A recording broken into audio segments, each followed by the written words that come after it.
السلام علیکم ورحمت الله وبرکاته. یو محترم اجاني مور پوښتنه کړې ده چې دوه زامن مې دي د شکرې د شوګر مریضي لري، نو نه ښه کېږي. نو چا راته ویلي دي چې د خرې شیدې چې ورکړې نو دا مریضي یې ورکېږي. نو وایي د هغوی خو دی نه خوري، که زه پټې هغه شیدې ورکړمه زما په غاړې نه په بندېږي، او دغه شیدې خو به د دوی هډ نه ورمرداروي او نکاح ته خو به څه تاوان نه رسېږي. سبحان الله سبحان الله، د مور څومره شفقت او مهرباني او زموږ څومره غفلت. محترم مور، که چیرې دا تجربه وي او یقیني وي، خلک پوه سوي، بیا مشکل نشته.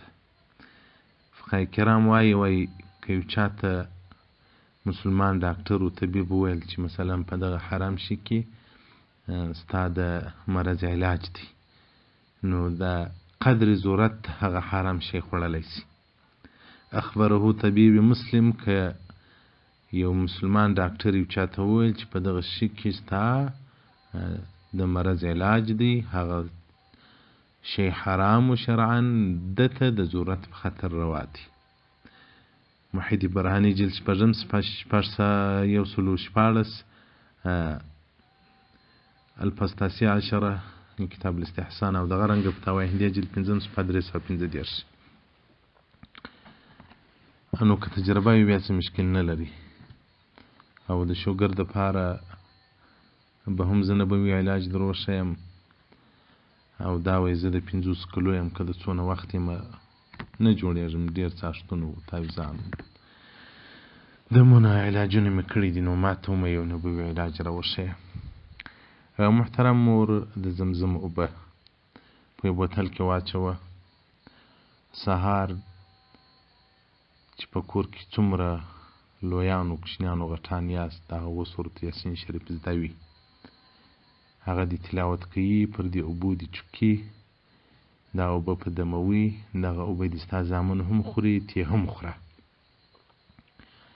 انشاءالله د الله په قدرت سره، د الله په مهرباني سره به ته هم جوړه سې، زامن به دې هم جوړ سي، ځکه د زمزم اوبه هغه اوبه دي چې د رسول الله صلی الله علیه وسلم ناړې ورګډې دي، او د زمزم اوبه هغه اوبه دي چې په هر نیت باندې وڅښل سي وڅښل سي، د هغه مرض دپاره علاج دی. که سړی د مرض په نیت وڅښي، هغه مرض به الله ورورک کړي.